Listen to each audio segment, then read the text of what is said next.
Tardes de condensaciones presentaremos la evidencia número 3, juego de roles en análisis de un conflicto social, que va a presentar mi equipo, el cual está conformado por Yurene Manuel Chávez Elizalde, Jimena Alexandra González Coronado, Valeria Montserrat Luna González, José Antonio Morina Costa, Lady Zavala Rodríguez y yo, Anderson Michel Jiménez López. Este tema es el desempleo, que es el ocio involuntario de una persona que se desea encontrar trabajo. Hablar del desempleo en México es hacer una extensa investigación sobre el mismo tema, buscar los casos que lo generan, así como las implicaciones que trae consigo. Se encuentra que el desempleo tiene distintas definiciones, como son tasa de desempleo, población económicamente activa, en la que se divide en población ocupada y desocupada. Población económicamente iniciativa, desempleo abierto, subempleo. Cada una de las definiciones hace referencia al mismo tema, pero comprendiéndolo desde diversas perspectivas. Al bajar los niveles de desempleo en México por diversas causas, como falta de reformas fiscales que ayudan a disminuir el pago de impuestos a nivel microeconómico, la disminución de la demanda, aumento de la inflación, etc. Por mencionar algunos, tendrá consecuencias sociales como el crecimiento de la economía informal, desintegración familiar, migración, aumento en los índices de pobreza, crecimiento de la inflación, un mayor número de personas que están sin servicios de salud pública, etc. ¿En qué me afecta a mí? Para los dueños, la falta de trabajadores es un problema muy grande, ya que debido a esto se ve afectada la producción, es baja y el tiempo en sacar el trabajo aumenta por la falta de empleados. Y para los empleados afecta mucho para los que están trabajando, debido a que el trabajo aumenta y muchas de las veces el trabajo extra que realizan por falta de más personal no se los terminan recompensando, y para los desempleados es un golpe anímico importante debido a que muchos de estos tienen gastos, familia entre más y son solventos de muchas casas. Causas de desempleo. Las causas de desempleo en México, algunas de las causas se han agudizado por la pandemia, como la fortaleza de la informalidad, la actividad económica insuficiente y la falta de estímulos laborales, lo que no permite generar los puestos de trabajo suficientes para satisfacer el crecimiento de la población.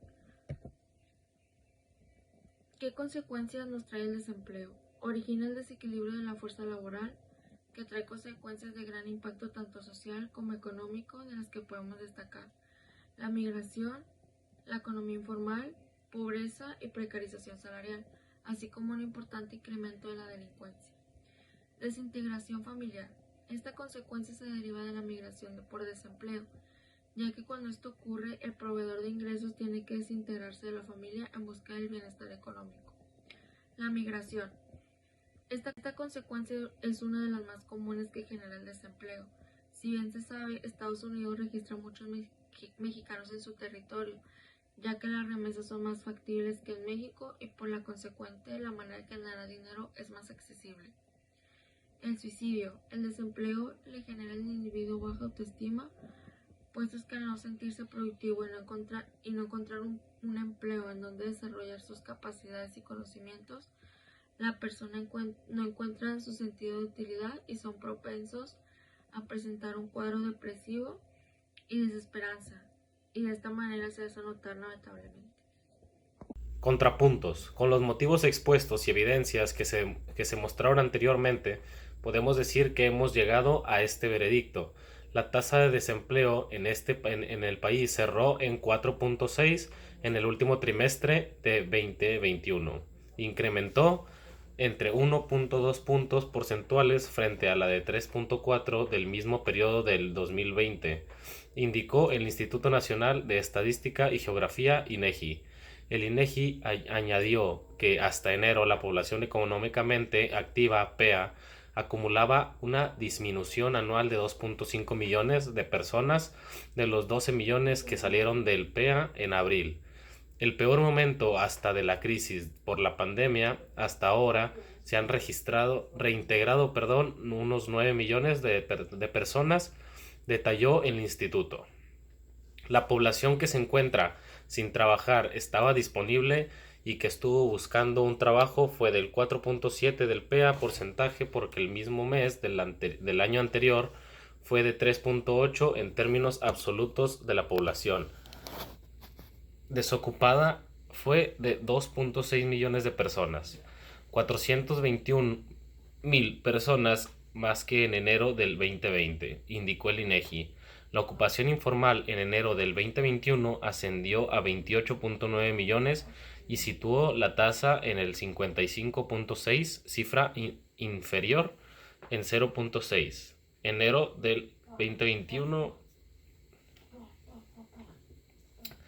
Puntos porcentuales, comparada con enero del 2020 por género del PEA femenina en enero fue de 20.7 millones y la masculina de 33.8 millones, con una tasa de participación económica de 40.5% en las mujeres en edad de trabajar y el 73.3% en hombres.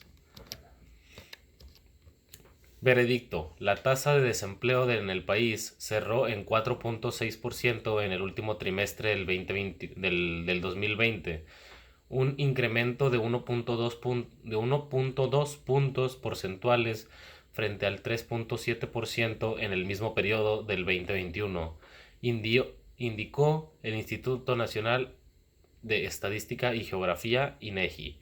La tasa de desempleo en México cerró en 4.2% en el primer trimestre del 2021, una reducción de 6 décimas frente a la de 4.8 del mismo lapso del 2020. En el mayor impacto de la pandemia, la tasa de desempleo aumentó un 7.7% respecto a abril del 2020, cuando la pandemia asestaba el primer golpe a la economía mexicana. Y eso es todo de los contrapuntos. Veredicto: la tasa de desempleo en el país cerró en 4.6% en el último trimestre del 2020, un incremento del 1.2 puntos porcentuales frente al 3.7 en el mismo periodo del 2021, indicó el Instituto Nacional de Estadística y Geografía, INEGI. La tasa de desempleo en México cerró en 4.2 en el primer trimestre de 2021, una reducción de 6 décimas frente a la del 4.8% del mismo lapso del 2020. En el mayor impacto de la pandemia, la tasa del desempleo aumentó un 7.7% respecto a abril de 2020, cuando la pandemia asestaba el primer golpe a la economía mexicana. Las encuestas realizadas por el INEGI registraron una reincorporación anual de 10.7 millones de personas en la población económicamente activa, que totalizó 57.7 millones de personas frente a 47 millones en el lapso de abril a junio del 2020, cuando millones abandonaron la fuerza laboral por la emergencia sanitaria que presentaba el país. La pobreza que se presenta frente a la problemática del desempleo se debe a que el gobierno no incita a las personas jóvenes a tener una educación financiera desde los niveles de educación básica. Esto se puede ver con la información ya presentada, debido a que muchas de estas personas, al llegar a la vida adulta, no se saben administrar y gracias a la poca información que se tiene hacen movimientos falsos y esto genera deudas, por lo que es indispensable una educación financiera. También vemos que el gobierno no ayuda en ningún aspecto, pues un ejemplo sería la gente de la tercera edad, que al no recibir un buen apoyo económico con su jubilación y al no poder subsistir con ella, recurre nuevamente al buen empleo. Ideas principales. El desempleo es el ocio involuntario de una persona que desea encontrar trabajo. Una persona que se encuentra en situación de desempleo cumple con 4 condiciones.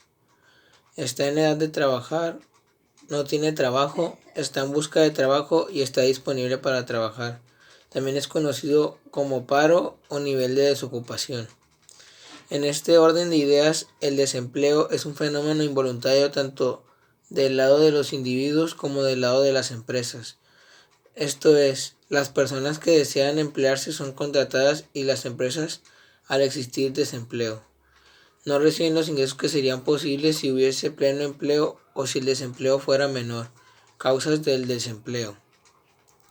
La primera causa del desempleo está dada por políticas gubernamentales en favor de quienes buscan empleo.